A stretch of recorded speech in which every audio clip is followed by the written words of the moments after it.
Selamat pagi pemirsa, anggaran pendidikan saat ini masih belum cukup untuk mengakomodasi kebutuhan peningkatan kualitas serta pemerataan akses pendidikan di tanah air, terutama di wilayah tertinggal, terdepan, dan terluar.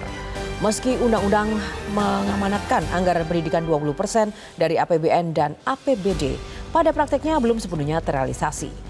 Rasionya tak mencapai 20%.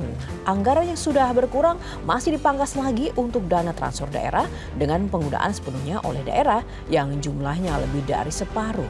Belum lagi alokasi untuk sekolah, kedinasan, dan juga lainnya. Alokasi anggaran pendidikan 20% dari APBN itu malah diutak-atik perhitungan basis penganggarannya. Inilah editorial Media Indonesia edisi Kamis 12 September 2024 dengan tema Jangan Amputasi Anggaran Pendidikan bersama saya Yohana Margareta. Dan Anda juga bisa berpartisipasi, berinteraksi bersama kami pemirsa melalui line telepon interaktif di nomor 0215839900. Pagi ini kami sudah hadirkan anggota Dewan Redaksi Media Group, Mas Arief Suditomo. Mas Arief, selamat pagi. Pagi, Yohana. Bagaimana ini catatan editorial ini langsung sangat menohok sekali ya Mas Arief tentang jangan amputasi anggaran pendidikan. Apa makna bagi Dewan Redaksi ketika ada usulan dari Menteri Keuangan Sri Mulyani terkait dengan utak-atik anggaran wajib 20%? Ya, saya ingin meresonansikan atau menggemakan apa yang diungkapkan oleh beberapa anggota Komisi 10 ya. Dan itu merupakan salah satu ekspresi yang amat sangat tepat untuk bisa kita jadikan tanggapan atas apa yang direaksikan oleh para wakil rakyat terhadap interpretasi atau usulan Ibu Menteri Keuangan tentang bagaimana kita melihat ke depan 20% itu seharusnya bukan dari APBN tapi dari pendapatan. Dan itu merupakan salah satu hal yang amat sangat berbahaya untuk kalau kita secara serampangan mengadopsi prinsip tersebut. Kenapa, Yohana? Karena sejak 2003 kita sudah sangat-sangat disiplin untuk mengimplement bahwa 20% itu adalah dari total APBN.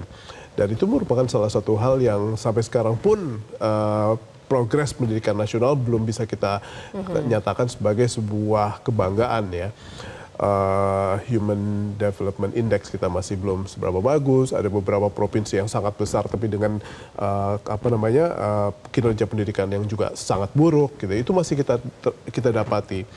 IQ orang Indonesia masih di bawah 100 rata-rata dan itu merupakan salah satu hal yang pada akhirnya tidak boleh kita sikapi hanya karena ruang fiskal yang terbatas, lalu kita kutak-atik sesuatu yang sifatnya konstitutif gitu ya. Jadi saya pikir ini merupakan salah satu hal yang harus kita jadikan refleksi. Ini undang-undang dasar loh. Kita udah punya berbagai macam episode yang sangat-sangat traumatik terhadap bagaimana kita menyikapi poin-poin undang-undang dasar gitu ya. Untuk hal yang politik, sekarang untuk pendidikan. Jadi ini merupakan salah satu hal yang sifatnya alarmnya harus bunyi, publik harus bereaksi, anggota DPR apalagi, ini merupakan salah satu hal yang kita akan awasi bersama-sama. Ya, artinya di sini walaupun ini sifatnya konstitusi dan juga di satu sisi ini masih berupa usulan, tapi ini menjadi sebuah perhatian bersama ya terkait dengan kondisi keuangan atau APBN kita.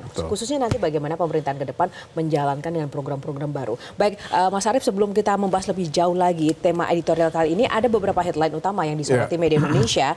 Dan ini menarik sekali pemirsa, Media Indonesia meng-capture beberapa headline penting dari peristiwa terkini. Yang pertama adalah terkait dengan Presiden ganti pembantu jelang akhir jabatan. Urgensinya apa ya Mas? Karena potensi reshuffle ini dalam beberapa waktu terakhir ini nampaknya konsisten. Begitu. Ya, kalau tadi Yohana tanya urgensinya apa ya, kita selalu akan mendapatkan reaksi dari istana pasti bahwa ini merupakan hak prerogatif presiden. Dan itu pasti akan menjadi sebuah lontaran yang akan terus-menerus kita dapati ya. Memang ini merupakan hak prerogatif presiden, copot lantik yang baru, copot lantik yang baru. Dan ini merupakan salah satu hal yang memang kita lihat dalam berbagai macam sejarah kabinet ya. Bahwa ada yang dicopot, ada yang baru. Tapi ini kan merupakan salah satu hal yang harus kita amati sebagai sebuah injury time ya. Kita pemerintahan ini akan segera berakhir dalam kurang lebih 2 bulan. Dan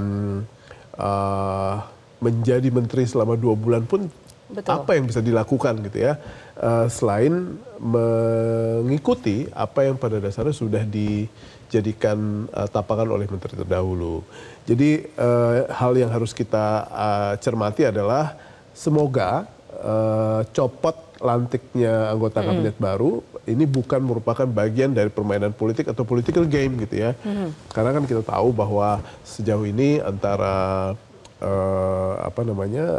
PBNU dan PKB saat ini merupakan salah satu drama yang kita saksikan bersama-sama dalam hal percaturan politik negeri ini. Dan mudah-mudahan ini bukan menjadi bagian dari permainan politik tersebut. Karena ini merupakan salah satu hal yang bahaya apabila dua organisasi tersebut dijadikan bagian dari permainan politik. Nah, oleh karena itu dari apa yang disampaikan Mas Arief tadi, nampaknya sulit kita untuk tidak berpikir ke arah sana, Mas Arief. Karena timing is everything dan ini injury time begitu. Apa sih nanti mungkin efek yang bisa diakibatkan dari pergantian last minute oleh Presiden dengan hak prerogatifnya ini? Ya seharusnya segala sesuatu kalau ditanyakan efek adalah harus terpulang kembali pada manfaatnya kepada publik ya. Dan ini merupakan salah satu hal yang kita nantikan. Kalau misalnya ujung-ujungnya adalah lebih banyak dramanya antara PBNU dan PKB misalnya ya. Ini merupakan salah satu hal yang kita harus tagih gitu, bahwa bukan ini yang kita inginkan, tetapi kita ingin beberapa hal yang terkait sama kinerja Kemensos menjadi lebih baik dan lebih terakselerasi seiring dengan akan berakhirnya pemerintahan ini. Ya, selain kita menagih bagaimana nanti pejabat baru yang dilantik Presiden ini dengan tanggung jawab baru seperti apa hasilnya, kita juga menagih komitmen KPK ini terkait dengan Pansel, Capim dan Dewas KPK yang terus didorong untuk tetap menyeleksi orang-orang yang dinilai bermasalah. Nah, di sini Nurul Gufron terdepak. Iya. Seperti apa catatan media Indonesia? Ini merupakan salah satu hal yang kita harus apresiasi ya, bahwa Pansel telah bisa memberikan sebuah pilihan-pilihan yang mengakomodasi suara-suara di rakyat ya, di publik itu ternyata sama mereka diabsorb baik-baik. Namun kalau menggunakan apa yang dilontarkan oleh ICW, ini ternyata masih banyak hal yang menjadi catatan karena ada beberapa nama yang menurut ICW tidak laik secara integritas bahkan teknis. Jadi hal-hal tersebutlah yang pada akhirnya harus kita harus kita buktikan kembali karena ini kan masih proses di tengah-tengah ya. Nanti apabila komisionernya secara definitif sudah terpilih, mudah-mudahan nama-nama dari komisioner yang akan terpilih adalah orang-orang yang benar-benar punya integritas, tanpa celah, dan punya kemampuan dan kapasitas yang baik. Ya, terutama juga komitmen dan integritas untuk mengembalikan marwah KPK ya pada cita-cita semula. Tapi itu memang tidak bisa disandarkan pada orang, Yohana. Salah satu hal yang harus kita perjuangkan bersama adalah pada orang-orang ini gitu ya, karena kalau mengandalkan pada komisioner kita sudah punya pengalaman.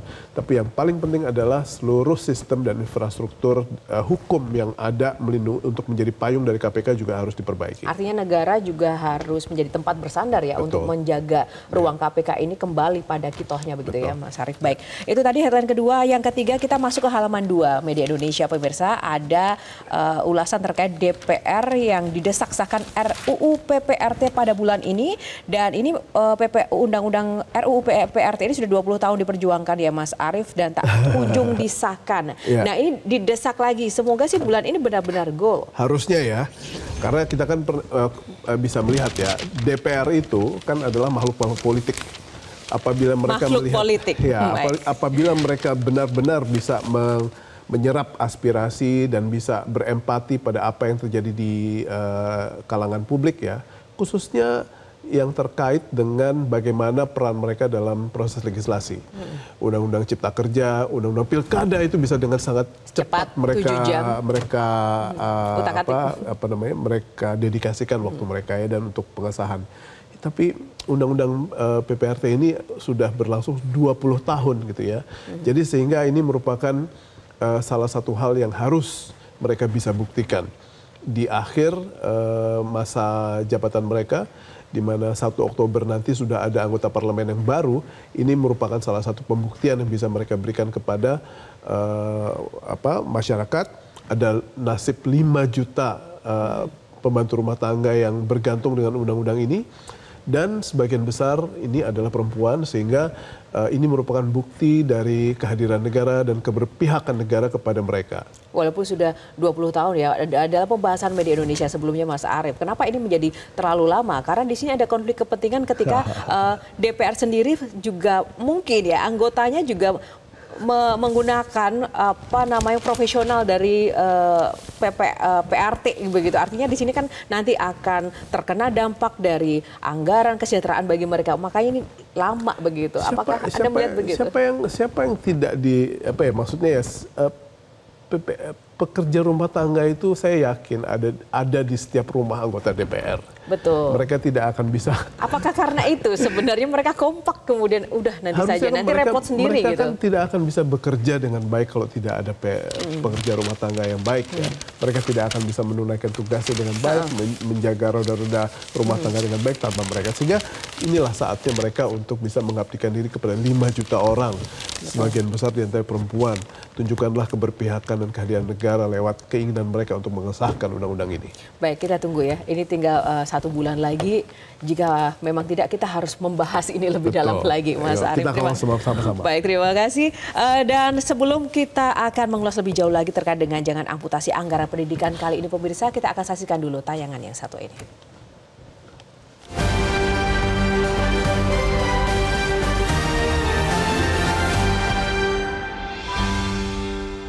Jangan amputasi anggaran pendidikan.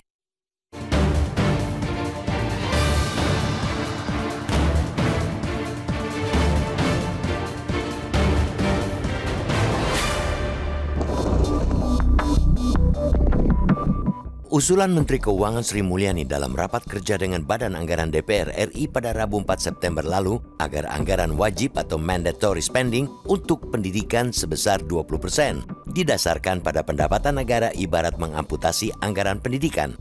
Jika acuan anggaran pendidikan diubah menjadi berlandaskan pendapatan negara, potensi nilai anggaran pendidikan yang bakal terpangkas diperkirakan bisa mencapai sekitar 120 triliun rupiah. Sungguh sebuah kemerosotan anggaran yang luar biasa besarnya. Padahal dengan anggaran sekarang saja yang sebesar 665 triliun rupiah, masalah di sektor pendidikan masih menumpuk. Di tingkat pendidikan dasar dan menengah misalnya, saat ini masih ada 60,6% bangunan SD dengan kondisi rusak. Lalu rata-rata lama sekolah atau RLS relatif rendah, yakni 8,77 tahun alias hanya setara SMP. Begitupun gaji guru honorer masih rendah. Di tingkat pendidikan tinggi, minimnya anggaran untuk perguruan tinggi membuat uang kuliah tunggal atau UKT masih sulit terjangkau bagi masyarakat berpenghasilan rendah. Banyak calon mahasiswa yang mundur akibat tidak sanggup membayar uang kuliah. Anggaran yang ada saat ini bahkan masih belum cukup untuk mengakomodasi kebutuhan peningkatan kualitas serta pemerataan akses pendidikan di wilayah Indonesia, terutama di wilayah terluar, terjauh, dan tertinggal atau 3T. Meskipun undang-undang mengamanatkan anggaran pendidikan 20% dari APBN dan APBD, pada praktiknya sejauh ini amanat tersebut belum sepenuhnya terrealisasi. Rasio anggaran pendidikan terhadap APBN hingga 2023 tak mencapai 20%. Pada 2020, anggaran pendidikan baru mencapai 18,25%. Pada 2021 sebesar 17,21%, lalu 2022 sebesar 15,51% dan pada 2023 naik menjadi 16,45%. Baru pada 2024, anggaran pendidikan sudah sesuai porsi 20% dari APBN. Tak cuma soal rasio, realisasi anggaran juga tak menunjukkan angka yang tinggi, bahkan sempat merosot dari alokasi 624,25 triliun rupiah pada APBN 2023, realisasinya hanya 513,39 triliun rupiah atau 82,24%. 2 tahun sebelumnya, realisasi juga kurang dari 90%, yaitu 87,20% 2021 dan 77,30% pada 2022. Sementara itu, untuk 2024 realisasi diperkirakan hanya di kisaran 80%. Jika diruntut lagi lebih jauh, anggaran pendidikan yang sudah berkurang masih terus berkurang lagi lantaran dipangkas untuk dana transfer daerah yang penggunaannya sepenuhnya oleh daerah. Ini jumlahnya lebih dari separuh. Belum lagi kementerian atau lembaga lain juga mendapat alokasi untuk sekolah kedinasan dan lainnya. Padahal itu tak seharusnya mengambil bagian dari anggaran pendidikan. Karena itu, sejatinya pemanfaatan alokasi anggaran pendidikan 20% dari APBN itu yang mestinya dioptimalkan. Bukan malah mengutak-atik perhitungan basis penganggarannya. Banyak temuan soal ketidaktepatan dan ketimpangan penggunaan anggaran fungsi pendidikan pada belanja pemerintah pusat maupun transfer. Itu yang seharusnya diperbaiki, termasuk memastikan lagi komitmen yang masih rendah, terutama pemerintah daerah untuk memenuhi anggaran pendidikan. Maka kita mendesak agar DPR konsisten menolak usulan Menteri Keuangan tersebut. Jangan sampai amanat Undang-Undang Dasar 1945 yang dulu mati-matian diperjuangkan itu dengan gampangnya diubah dengan alasan situasi perekonomian. Pemerintah mesti mempertimbangkan masak-masak dampak besar yang bakal diterima bangsa ini apabila anggaran pendidikan dipangkas dengan semena-mena.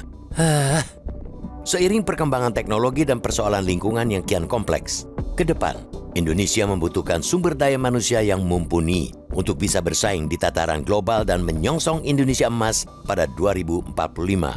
Pendidikan dan pembangunan sumber daya manusia Indonesia adalah hal mutlak.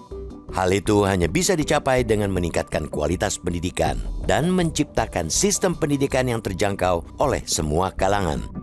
Semua tujuan itu akan terrealisasi jika penggunaan 20% APBN untuk anggaran pendidikan betul-betul tepat sasaran dan difokuskan untuk menuntaskan persoalan-persoalan di sektor pendidikan, bukan dengan mengamputasi anggaran pendidikan.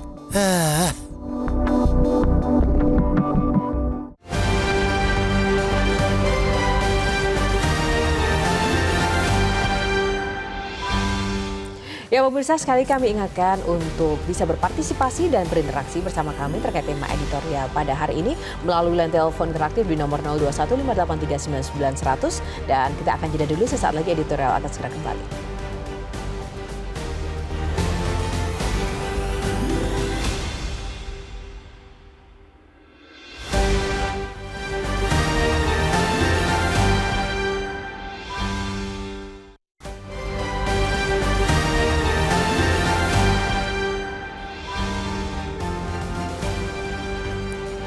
Ya, kembali di editorial Media Indonesia. Pemirsa, sebelum kita membahas kembali bersama Dewan Redaksi Mas Arief Suditomo, kita akan bergabung terlebih dahulu dengan narasumber yang sudah tergabung melalui line telepon, pengamat pendidikan Profesor Cecep Darmawan. Prof, selamat pagi, Prof. Ya, selamat pagi, Mbak Yohana dan selamat Mas pagi, Arief. Prof. Pagi, Bang. Ya, Prof, bagaimana Prof tanggapan Anda lihat dan mendengar usulan dari Menteri Keuangan Sri Mulyani yang mewacanakan bahwa anggaran pendidikan wajib mandatory, anggaran untuk pendidikan di APBN ini akhirnya nanti ke depan usulannya adalah disesuaikan dengan besaran dari APBN itu sendiri. Ya, pertama kita harus lihat ya dari aspek konstitusi kita. Pasal 31 ayat 4 sudah jelas menyatakan bahwa anggaran pendidikan itu minimal ya, sekurang-kurangnya itu 20% dari APBN. Jadi menurut saya, siapapun pemerintahnya, siapapun menterinya, mestinya ikuti saja sih, taati aja aturan yang mengamanatkan ya konstitusi kita itu 20% anggaran pendidikan dari APBN. Jadi jangan lagi kemudian muncul wacana-wacana ya yang melakukan semacam, menurut saya jadi counter gitu ya terhadap konstitusi. Yang kedua, hitungan 20% juga sebenarnya harusnya ya, kalau kita mau ideal 20% itu harus untuk biaya operasional dan investasi semata gitu. Apa biaya investasi misalnya gedung, tanah ya, kemudian biaya operasional keseharian seperti apa. Jangan lagi gaji guru, gaji dosen dan nomenklatur lain di luar kebutuhan pendidikan real yang dua itu dimasukkan ke situ. Mbak Yohana, hari ini kan sebagaimana juga tahun berapa tuh Mahkamah Konstitusi menyatakan bahwa ya zaman Pak JK itu waktu itu ya 20% itu termasuk gaji guru dan gaji dosen. Nah, seharusnya di luar itu ya. Belum lagi persoalan kemudian adalah ketimpangan alokasinya gitu. 20% itu ternyata yang dikelola oleh Kemendikbud itu ya kisaran hanya 15% dari 20%. Jadi hanya 3% saja dari APBN. Jadi ini sangat timpang. Apalagi nanti kalau misalnya ya cara penghitungannya melalui skema Sri Mulyani ya makin kecil lagi gitu. Ya. Lalu Prof, bagaimana Anda kemudian melihat kondisi pendidikan di Indonesia sekarang? Sudahkah menjadi prioritas utama mengingat bahwa sektor pendidikan ini kan sebenarnya menjadi garda terpenting ya untuk mencetak generasi-generasi menuju Indonesia emas, dan mungkinkah akan tercapai jika anggarannya cenderung mungkin akan diamputasi atau mungkin dialokasikan ke hal-hal atau program-program lain seperti itu? Ya, dengan kenyataan seperti ini saja, yang tadi saya katakan ya, Kemendikbud hanya 15% dari 20% APBN, itu juga sudah kerepotan. Apalagi misalnya nanti dikurangi atau diamputasi dengan program-program lain. Nah, ini menunjukkan bahwa sebenarnya kita itu komitmen nggak sih dengan pendidikan. Ya, tadi kan sudah jelas tuh, sifatnya itu wajib ya. Dan itu layanan dasar sifatnya pendidikan itu. Bahkan para pendiri kita itu mencantumkan dalam konstitusi itu ya kata mencerdaskan kehidupan bangsa itu ada dalam pembukaan. Nah, oleh karena itu seluruh bangsa di dunia sebenarnya kalau lihat mereka maju itu ya karena memang sektor pendidikan menjadi prioritas. Salah satu juga dukungannya melalui ya proses penganggaran yang benar, yang baik terhadap pendidikan. Bukan lagi anggaran-anggaran yang sifatnya politis. Ya, yang saya maksud tadi, ya 20% terpenuhi, tapi sebetulnya unsur 20%-nya ya tidak hanya untuk biaya operasional dan investasi, ternyata untuk biaya-biaya lain. Ya, kalau pola ini seperti ini terus, tidak akan pernah kita maju dan tidak akan pernah bisa mengejar ketertinggalan dengan bangsa lain. Ya. Jika demikian, apa Prof saran atau masukan Prof Cecep terkait dengan skema anggaran ataupun bagaimana dengan strategi untuk pendidikan di pemerintahan selanjutnya? Ya, pertama ya tegaskan, pastikan bahwa 20% itu dari anggaran APBN untuk pendidikan. Kedua, melakukan ya redistribusi kembali ya terkait dengan pembagian atau alokasi dana 20% ya untuk Kementerian Pendidikan dan kementerian lain yang memakai dana pendidikan. Batasi betul untuk kementerian-kementerian lain. Jangan sampai Kementerian Pendidikan yang mestinya 20% itu ya hanya 15% dari 20%. Nah, ini harus ada komitmen ya presiden baru tuh dengan Menteri Keuangan mungkin yang baru lagi gitu ya dengan DPR RI. Harus ada komitmen yang utuh terhadap pendidikan masa depan bangsa kita. Kalau tidak, ya kita begini-begini aja ya, bisnis as usual nggak akan pernah maju. Kita sudah amat tertinggal dengan bangsa-bangsa lain. Ya, antara lain disebabkan oleh dukungan anggaran pendidikan kita yang sangat minim dan salah dari sisi pengalokasian. Baik, terima kasih Profesor Cecep Darmawan, pengamat pendidikan untuk ulasannya bersama Editorial Media Indonesia. Selamat pagi Prof, salam sehat selalu. Ya, Mas Arief, tadi ada beberapa catatan yaitu optimalisasi alokasi anggaran ini menjadi salah satu sektor kunci ya, karena 20% aja kemarin belum teroptimalkan dengan baik begitu implementasi dan alokasinya. Bagaimana Anda melihat ini? Total anggaran yang diberi judul sebagai dedikasi kita kepada konstitusi di mana 20% itu diambil dari APBN, itu ternyata kalau kita bedah lagi hanya 15% yang menjadi anggaran yang mengucur kepada Kemendikbud. 5%? Hanya 15%. Ya, 5%-nya kemana Mas? 15% dari total. Dari 665 triliun tersebut. Ya. Kan APBN kita kurang lebih saja itu 3.000 triliun. Kalau diambil 20% berarti cuma 665 triliun. Itu besar ya. Nah, tapi kalau kita lihat sekarang, publik harus tahu bahwa dari 665 triliun yang kita akan dedikasikan buat pendidikan, itu ternyata hanya 15% yang mengucur ke Kemendikbud.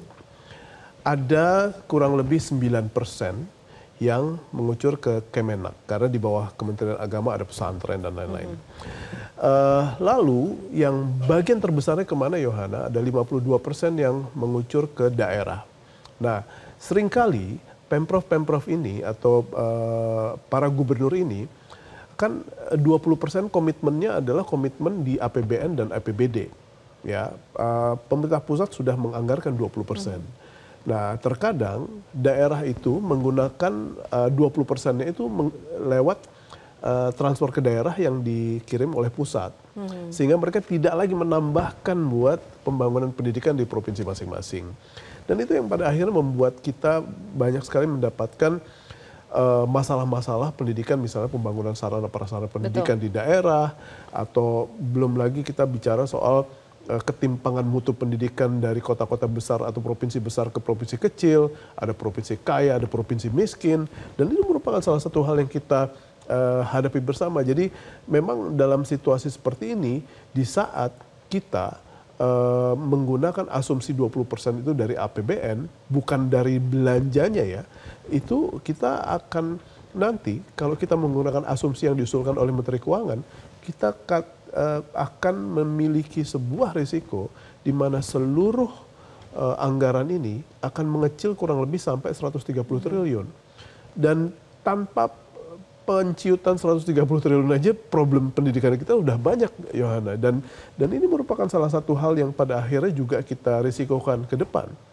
Kalau nanti jumlah kementerian akan lebih banyak di pemerintahan yang baru, saya yakin ini anggaran 665 triliun akan terbagi lagi gitu untuk ke institusi-institusi yang menyatakan bahwa mereka juga ikut menyelenggarakan pendidikan di Indonesia. Jadi asumsi dari mana 20% itu kita dapat itu benar-benar merupakan suatu hal yang harus kita pertahankan dari APBN, bukan dari bukan dari pendapatannya saja.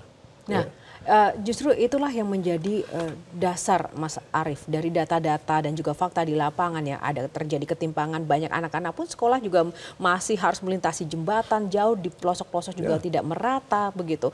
Artinya kan sebenarnya ini ada prioritas. Sama halnya kita membicarakan masalah DPR. Kalau ada prioritas kemudian menelurkan sebuah undang-undang aja mudah.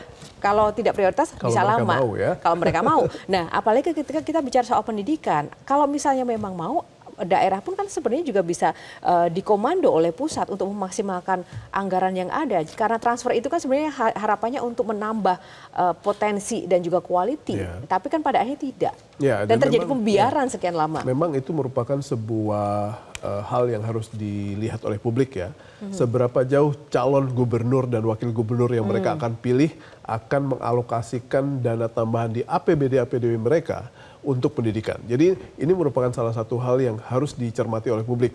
Apakah postur anggaran dari atau policy pendidikan dari si gubernur atau calon gubernur ini akan membela atau tidak, itu akan tercermin dari visi pendidikan dia. Kalau dia berkomitmen untuk menambah atau mengalokasikan sebagian dari anggaran daerah dan menambah dari transfer pusat ke daerah, itu harus merupakan salah satu nilai tambah yang bisa menjadikan dia sebagai kandidat yang baik. Tapi kalau misalnya justru dia sudah tenang-tenang dengan transfer ke daerah yang dikirim oleh pusat untuk pendidikan, seharusnya kita berpikir ulang untuk melihat Pemprov atau kepala daerah yang seperti itu. Nah, persoalannya Mas Arief, dari pantauan selama ini memang jarang ya kita menemui ada calon-calon pemimpin daerah ataupun caleg misalnya yang memang ada unsur pendidikan di dalam program-programnya seperti itu ya. Kita juga salahnya di pemilih juga ya. Banyak hal yang terlewat atau gagasan-gagasan yang terlewat hanya karena hal-hal yang terkait sama primordial, isu-isu primordial atau politik uang. Jadi itu masih merupakan salah satu hal yang kita harus kampanyekan terus. Cek platform pendidikan si calon kepala daerah tersebut, seberapa jauh dia membela isu-isu pendidikan. Kalau tidak bagus, jangan dipilih. Jangan dipilih, apalagi sebenarnya cita-cita besar kita kan harusnya Indonesia itu bisa menelurkan kebijakan pendidikan gratis, jangan sampai nggak gratis. Pendidikan masih mahal di kita, Yohana. Belum ke situ aja, ini masih mahal, mungkin ada potensi dipotong. Baik, kita akan ulas lagi seusai jeda, pemirsa. Tetaplah bersama Editorial Media Indonesia.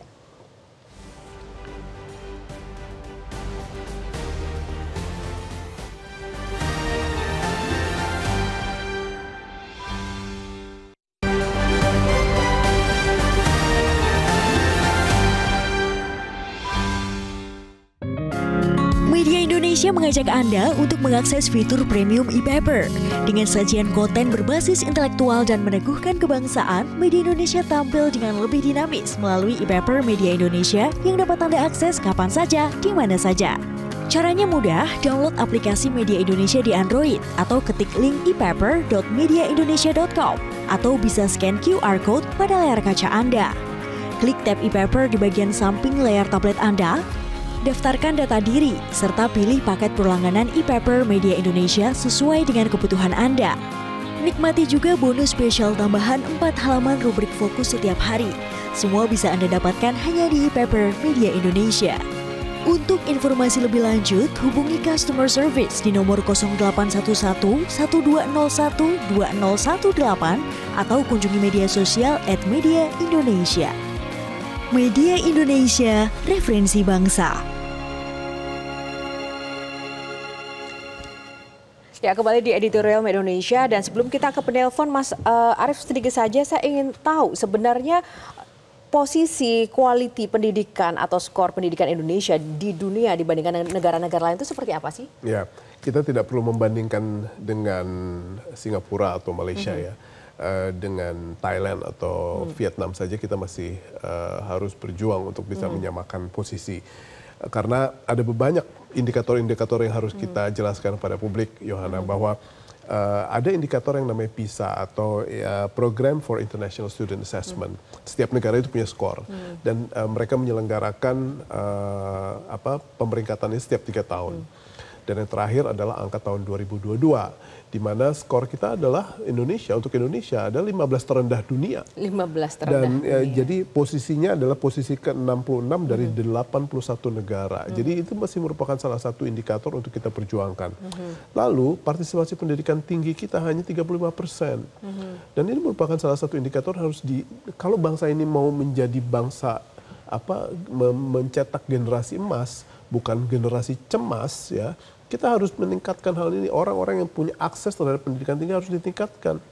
Lalu kalau dilihat Ketua Komisi 10 ya, Pak Huda menyatakan bahwa tingkat kelulusan di Indonesia adalah SMP gitu ya. Jadi ini merupakan salah satu hal yang pada akhirnya harus kita jadikan indikator-indikator untuk memecut kembali bagaimana political will dari bangsa ini untuk membela pendidikan. Apa sih yang harus kita lakukan untuk membela pendidikan? Ya political will. Political will itu apa? Tercermin dari apa? Dari anggaran. Kalau dari anggaran kita tidak bela, apa yang bisa kita berikan kepada publik dalam hal pembiayaan pendidikan kita? Baik, Mas Arief, ini sudah ada beberapa para penelpon yang tersambung bersama kita. Kita akan sapa dulu para penelpon kita. Yang pertama ada Ibu Indra dari Cirebon. Ibu Indra, selamat pagi Ibu Indra. Selamat pagi Mbak Yohana Margareta dan Bung Arief Suditomo.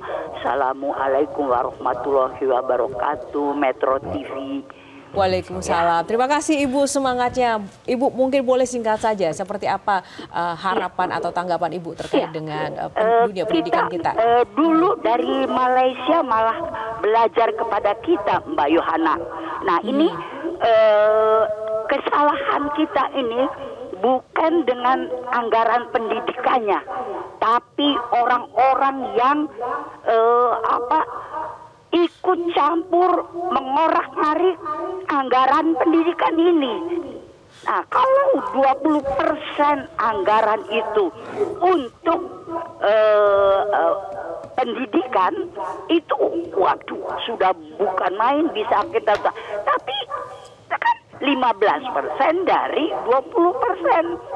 Padahal kita lihat lagi untuk Departemen Agama saja 9%. Nah, sekarang kita lihat dana haji itu, bukankah itu juga carut marut? Ya, tapi orang tidak berani untuk mengutak-atiknya karena berkaitan dengan agama. Padahal semua agama pun, bahkan kemarin Paus Fransiskus datang itu, kita ini hidup untuk melayani orang lain, bukan mencari kepentingan diri sendiri atau kelompok.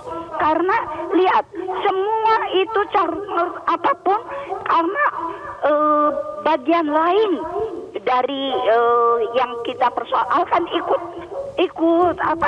campur. Ada stunting ikut campur, ada pertanahan ikut campur. Baik Ibu Indra.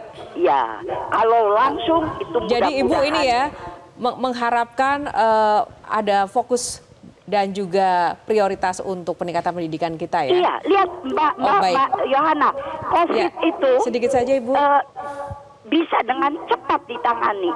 Ya. Karena tidak ada carut-marut campur yang lainnya.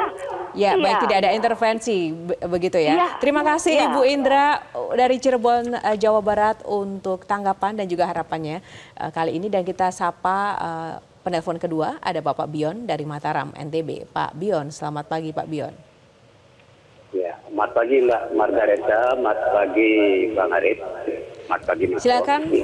Baik, Pak Bion, begini, singkat saja harapannya. Bang Arif. Benteng konstitusi kita khususnya di bidang pendidikan diobrak-abrik oleh kepentingan kelompok politik dagang sapi.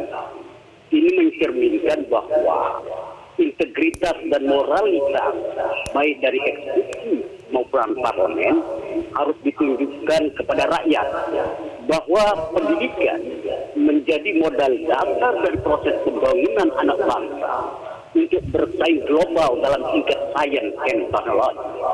Nah, persoalannya adalah ketika bangsa kita diberikan anggaran pendidikan untuk mencerdaskan kehidupan bangsa, ternyata eksekutif memorak-morandakan bahkan memasung virali pendidikan Indonesia yang notabene anggaran akan dimainkan dalam proses politik anggaran kepentingan mereka. Itu satu. Lalu yang kedua, Mbak Margareta, Bang Arif, kita coba mengkaji secara sistemik, profesional dan melembaga bahwa tidak perlu dibesarkan institusi kementeriannya oleh Pak Prabowo ke depan. Lebih penting dirampingkan ketika hal-hal yang tidak sesuai dengan kepentingan rakyat dalam membangun republik ini tidak penting untuk itu, supaya anggaran ini bisa tersosialisasi baik untuk pendidikan dan aspek kehidupan lainnya. Yang ketiga, hukum. Sebentar dulu Mbak Margareta, sebentar dulu kita bicara bangsa ini. Lalu yang ketiga tentang hukum. Hukum politik kita di parlemen itu tidak memakai hukum yang ada di negara kita. Di sana hukum yang dianut adalah hukum politik. Jadi tidak bisa melakukan eksekusi terhadap apa yang diinginkan oleh pansus. Nah, maka itu pansus apapun yang dibentuk oleh parlemen harus segera berkoordinasi dengan 3 institusi yang ada, baik itu kepolisian, KPK maupun Jaksa Agung. Mungkin itu dulu Mbak Margareta, Bang Arif, terima kasih banyak. Assalamualaikum warahmatullahi wabarakatuh. Waalaikumsalam. Terima kasih Pak Bion dari Mataram, NTB. Dan yang ketiga ada Pak Poli dari Ambon, Maluku. Selamat pagi, Pak Poli. Pak Poli. Selamat pagi. Selamat pagi. Pak Arif, selamat pagi Mbak Yohana. Ya, Bapak izin singkat, padat dan jelas ya Pak Poli. Seperti apa tanggapan atau harapan Anda? Silahkan Pak. Betul, ya. Jadi apa yang disampaikan oleh Profesor tadi sebagai narasumber pertama, itu didasarkan pada Undang-Undang 20 tahun 2020 tahun 2003 tentang sistem pendidikan nasional. Dan sebetulnya menurut saya usang. Tapi kalau kita masih berbicara tentang 20%, itu udah dalam pasal 49 itu mengatakan Pak Arif, di dalam sistem pendidikan nasional. Jadi 20% itu pendidikan, ya kan saya mulai dulu. Pendidikan itu terdiri ada 3 unsur. Pendidik, peserta didik dan tenaga pendidikan. Nanti 20% itu masuk di situ Pak Arief. Oleh sebab itu saya kira pemerintah untuk 2025 harus menganalisa itu. Karena 20% itu termasuk itu Pak. Kalau Pak Arief tadi bilang dialokasikan lewat APBN dan APBD, tergantung dari pemerintah daerahnya dengan anggaran pendapatan daerah. Saya mengatakan ini karena kita sudah 38 provinsi, Pak Arief. Saya dari Indonesia Timur, provinsi kepulauan. Bagaimana saya bisa sama dengan daerah kontinental, daerah daratan, pendidikan? Bicara pendidikan, ada 3 unsur yang tadi saya kemukakan itu, Pak. Pendidik, peserta didik, dan tenaga kependidikan. 20% alokasinya seperti itu. Kalau 2025 seperti itu, maka pendidikan saya kira tidak akan target seperti itu, Pak. Yang kedua, Pak Arief, saya komentar bahwa Undang-Undang 2023 tidak bisa dipakai lagi, Pak. Harus sudah 21 tahun, Pak, undang-undang ini. Bagaimana pemerintah tidak mengakulasi sistem pendidikan nasional yang ada di Indonesia? Saya percaya ini dari Indonesia Timur, Pak Arief. Harus dipikirkan kalau 20% harus APBN dan APBD, Pak. Sangat berat bagi kabupaten-kabupaten yang baru, yang bupati dan kabupaten yang baru dibentuk. Terima kasih Pak Arief dan Pak Yohana. Saya dari Ambon, Indonesia Timur. Terima kasih Pak Poli dari Ambon, Maluku untuk suara dan juga aspirasinya ya. Kita akan ulas, namun sebelum kami mengulas bersama Dewan Redaksi, Mas Arief Suditomo, kita akan jeda terlebih dahulu pemirsa. Seusai jeda, Editorial Media Indonesia akan segera kembali.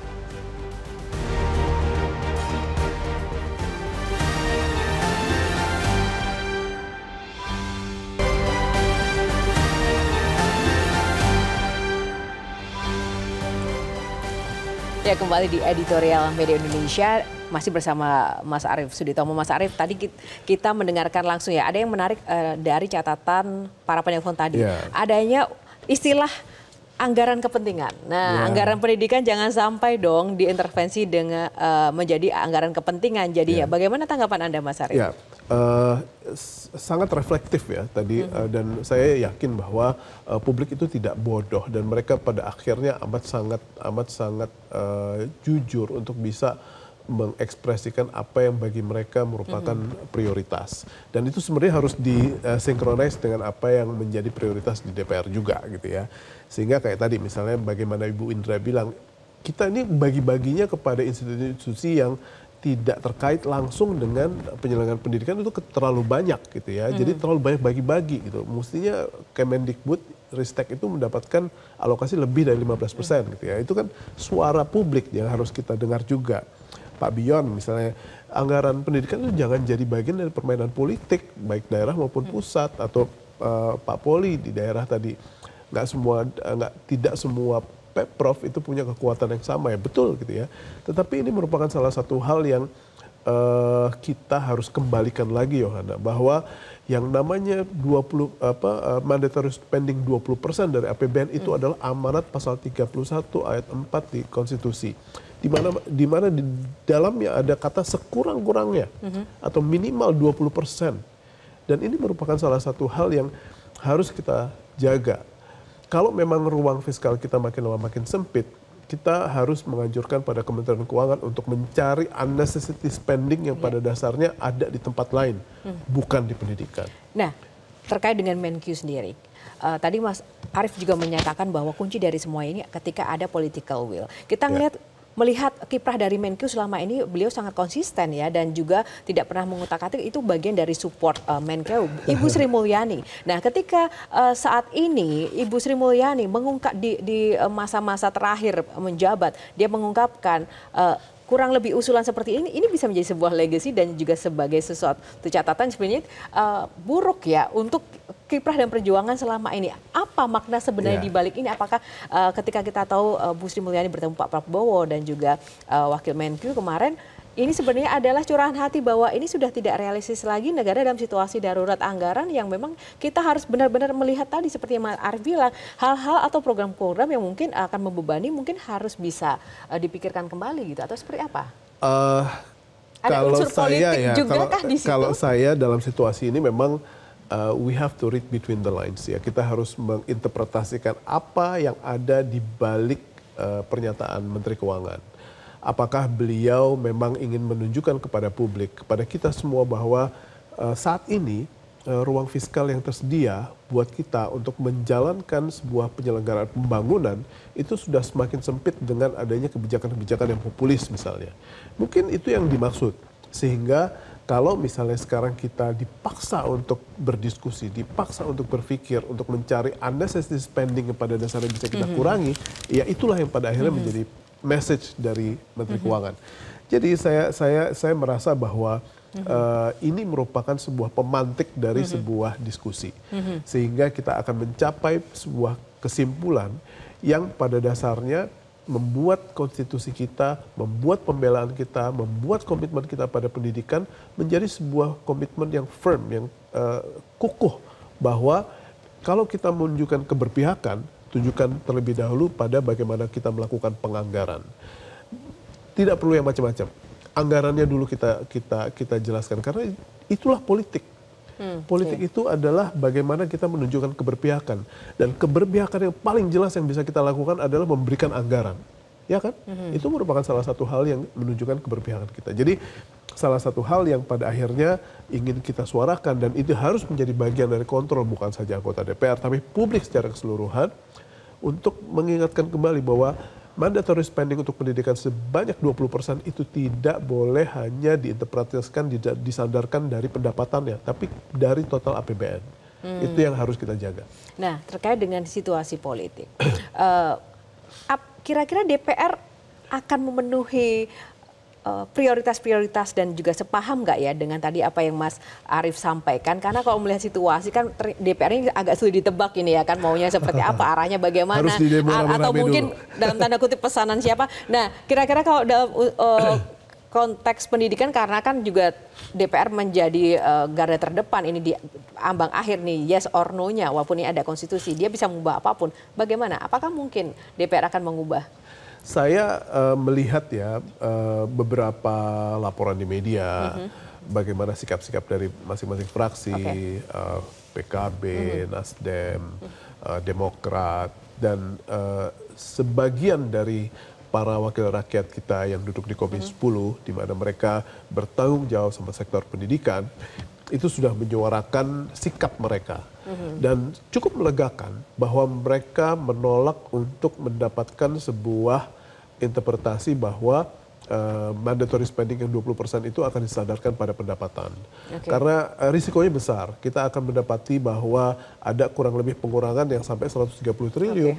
Dan ini merupakan salah satu hal yang kita anggap sebagai sebuah aspek yang melegakan, tetapi bukan kita untuk kita tinggalkan, bukan untuk kita anggap bahwa oke, kita serahkan kepada mereka. Kita harus kawal.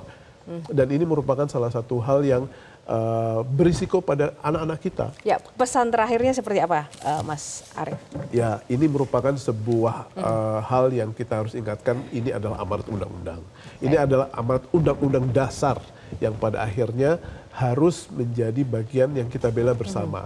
Kita lihat negara tetangga kita tidak punya natural resources, rakyatnya tidak besar, dan bisa menjadi negara maju. Israel misalnya, sebagai sebuah negara yang dikepung sana-sini, tetapi mereka punya technological advantage yang sangat-sangat tinggi. Kenapa? Karena ada riset dan pendidikan yang mereka bela.